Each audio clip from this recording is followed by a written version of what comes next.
ఉద్యోగం, వ్యాపారం, చదువు, కోర్టు సమస్యలు, అప్పుల బాధలు, ఇచ్చిన డబ్బు వెనక్కి రాకపోవడం ఒకే పరిష్కారం. విజయ మార్గం మాల. ఇప్పుడే అపాయింట్మెంట్ బుక్ చేసుకోండి. సహాయం మాది, ఫలితం మీదే. ఓం శ్రీ మాత్రే నమః. ఇప్పుడు తెలియజేసే అంశము మరి ఈ ధనుసు రాశి వారికి సంతాన పరంగా శుభవార్తలు వింటారు. అవసరానికి తగిన సహాయం కూడా అందుతుంది. నూతన వస్తుయోగము అనేటువంటిది కూడా కలుగుతుంది.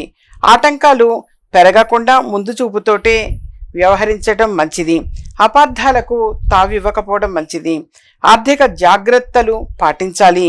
ఖర్చుల నియంత్రణ అనేది కూడా తప్పనిసరి. ఆరోగ్యంపై శ్రద్ధ వహించాలి. కుటుంబ వాతావరణం చాలా చాలా బాగుంటుంది. ప్రతిరోజు కూడా సూర్య భగవానునికి మరి తప్పనిసరిగా నమస్కారం చేసుకోవడం చాలా చాలా మంచిది. ప్రతిరోజు ఆదిత్య హృదయము పఠించటం వలన చక్కని ఆరోగ్యం చేకూరుతుంది.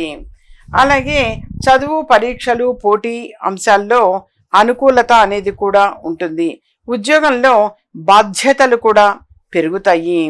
అలాగే వీరికి ముఖ్యంగా కడుపుకి సంబంధించినటువంటి సమస్యలు వచ్చే అవకాశం ఎక్కువగా ఉంటుంది. కాబట్టి కొద్దిగా పాలల్లో పంచదార వేసి, ఆవు పాల పంచదార వేసి అవి మర్రి చెట్టు మొదటిలో పోయటం చాలా మంచిది. వీలైతే ఈ మే నెల మొత్తం కూడా ఆ విధంగా చేయడం అవసరము.